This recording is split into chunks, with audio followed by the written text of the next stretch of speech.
બાળકને જો ગુસ્સો વારંવાર આવતો હોય તો પેરેન્ટ્સ માટે જરૂરી છે ગુસ્સાના મૂળ કારણને શોધવું. પેરેન્ટ્સ બાળક સાથે મળી કઈ પરિસ્થિતિ, ઘટના કે શબ્દો છે જેના દ્વારા તેમનો ગુસ્સો ટ્રિગર થઈ રહ્યો છે તેને ઓળખી શકે છે અને ટ્રિગર પોઈન્ટને ઉશ્કેરતી પરિસ્થિતિને હેન્ડલ કરવાના બીજા રસ્તાઓ શોધવામાં પણ બાળકને મદદ કરી શકે છે. બીજું કે ગુસ્સા દરમિયાન કે સામાન્ય પરિસ્થિતિમાં પણ બાળકનું ન ગમે તેવું વર્તન હોય છતાં પણ બાળકોના વિચારો અને લાગણીઓને સ્વીકારો અને તેને માન્ય રાખો. પેરેન્ટ્સ એક બાઉન્ડ્રી પણ સેટ કરી શકે છે કે કેવું વર્તન સ્વીકાર્ય રહેશે અને કેટલી સમય મર્યાદા સુધી, અને જો તે ક્રોસ થશે તો કઈ વસ્તુ મળવાની કે આપવાની બંધ કરવામાં આવશે ને તે બાળક શાંત હોય ત્યારે જ તેને જણાવો. પેરેન્ટ્સ ખાસ યાદ રાખો, બાળક જ્યારે ગુસ્સે હોય ત્યારે તમે તમારા પર ખૂબ કંટ્રોલ રાખો.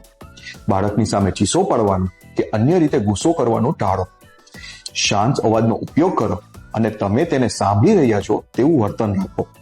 અને જો તમે ગુસ્સે થઈ ચૂક્યા છો તો આવી પરિસ્થિતિમાં પેરેન્ટ અલ્ટરનેટિવ પેરેન્ટિંગ પણ કરી શકે છે, જેમાં એક પેરેન્ટ ગુસ્સે હોય તો બીજું પેરેન્ટ આવી બાળક સાથે વાતચીત કરે અને પહેલું પેરેન્ટ તે જગ્યા છોડી દે, જેથી શાંત થયા બાદ આવી બાળકને ટેકલ કરી શકાય. ગુસ્સાની સમસ્યા સતત અથવા ગંભીર રહેતી હોય તો ચાઇલ્ડ સાયકોલોજીસ્ટ અથવા થેરાપિસ્ટની સલાહ અચૂક લેશો અને આપ મને પણ કમેન્ટ કરીને જણાવી શકો છો.